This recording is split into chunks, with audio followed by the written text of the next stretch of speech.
Today's video has been made possible by World of Tanks. If you enjoy online team-based shooters, or you just like to see my strategic genius when it comes to driving tanks, then stick around until the end of the video.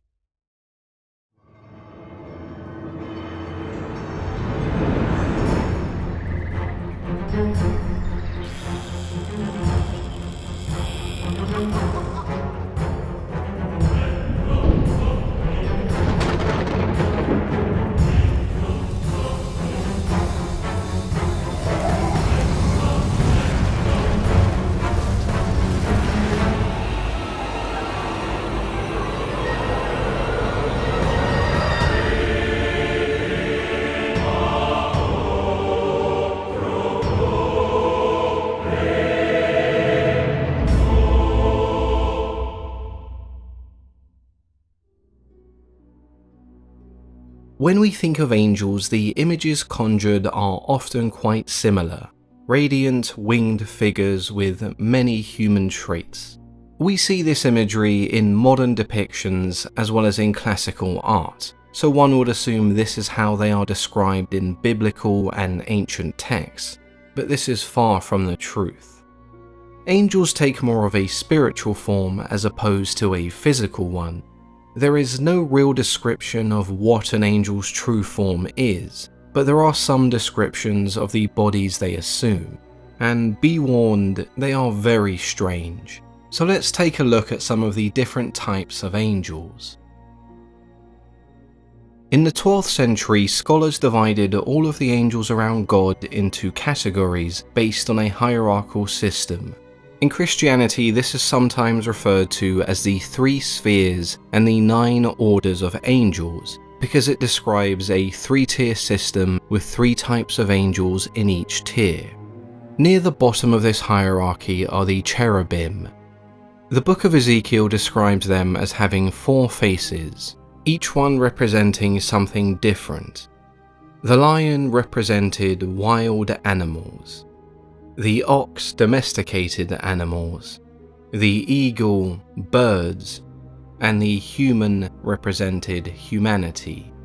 The cherubim had long straight legs with hooves and 2 pairs of wings. You may also see them with regular feet and 4 pairs of wings.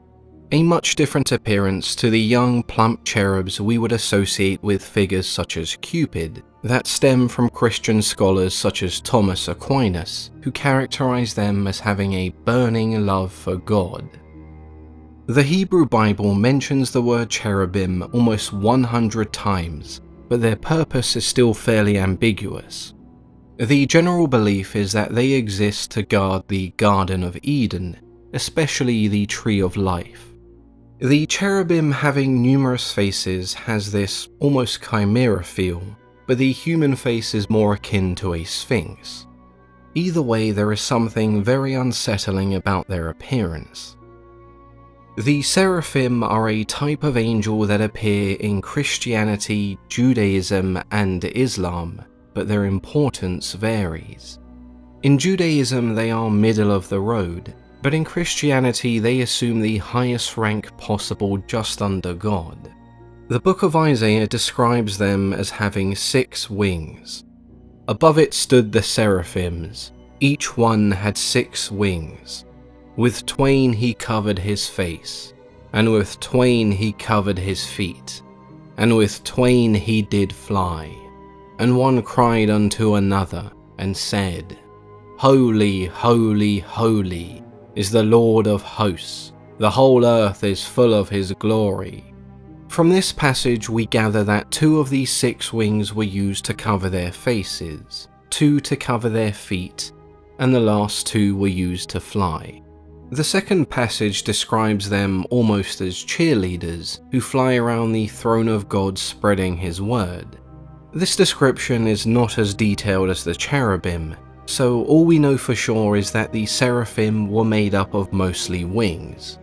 The book of Revelation only differs slightly, describing their 6 wings as being full of eyes.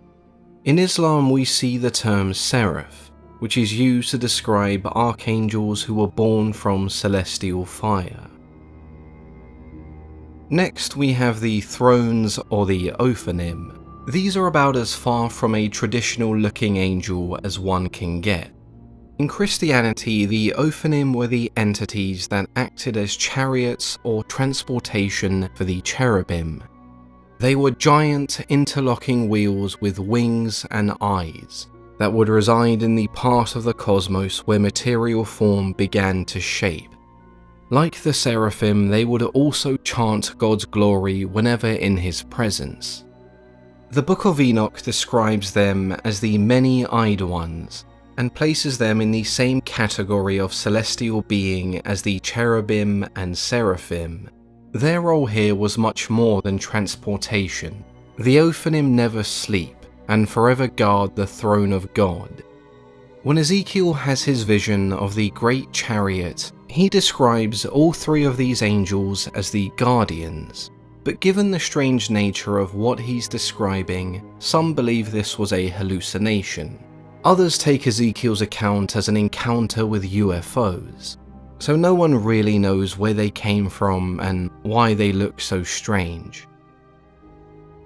The Virtues are a group of angels who do not possess a physical body, but have control over the elements. They were referred to as the Shining Ones because they appear as sparks of light. The main role of the Virtues was to perform miracles for those who were deemed as deserving. They would receive orders from the angels above them and travel to Earth to perform these miracles. Once on Earth, they would assume a human form. There are several types of angels along with the Virtues whose primary form resembles a source of light. Angels are celestial beings. They are neither male nor female, and essentially they can take whatever form they desire. Is it a surprise that the angels who spend all of their time in the cosmos with God are the strangest and most unorthodox looking? No, not really. If you're talking about regions that are supposed to be outside of our comprehension, then surely the beings that inhabit them would also look out of place.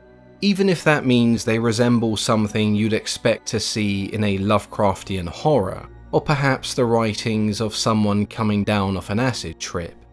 It also makes sense for the archangels and regular angels to appear in a more human light, as they have the most human interaction. The further back you delve into various religious texts, the stranger angels appear to be. As later books were added and revised, the more human-looking angels became the norm, and maybe this was done to make things easier to understand. In reality, we may never know, but it's still interesting to examine. As mentioned earlier, today's video has been sponsored by World of Tanks, a free-to-play online multiplayer team shooter where everyone has their own tank. There's no need to worry though, you don't need to be an expert in tank warfare to enjoy the game. Take me for example. I know nothing about tanks, but the game is fast-paced and simple enough that everyone can enjoy themselves. You can place yourself strategically on the battlefield and outsmart the enemy team. Or like me, you can just charge in all guns blazing and most likely be the first one to die every game when the enemy team just turns around and blows you to pieces. During my time playing, I've tried a range of different tanks, and although it is very fun playing as the light tanks that can skirt around the edge of the map undetected, the firepower of a medium tank like the T-34 is just unrivaled. There is a large array of historically accurate tanks that you can choose from and customize to your own taste. Whether you're with friends or by yourself, World of Tanks is full of fast and highly explosive fun. You can use the link in the description to sign up and play today. New players can also use the code TANKMANIA to receive 250,000 credits, 7 days of premium access, and 3 rental tanks for free. So if you're looking for something to do in your spare time, then why not try World of Tanks today? As always, I've been your host, Mythology and Fiction Explained.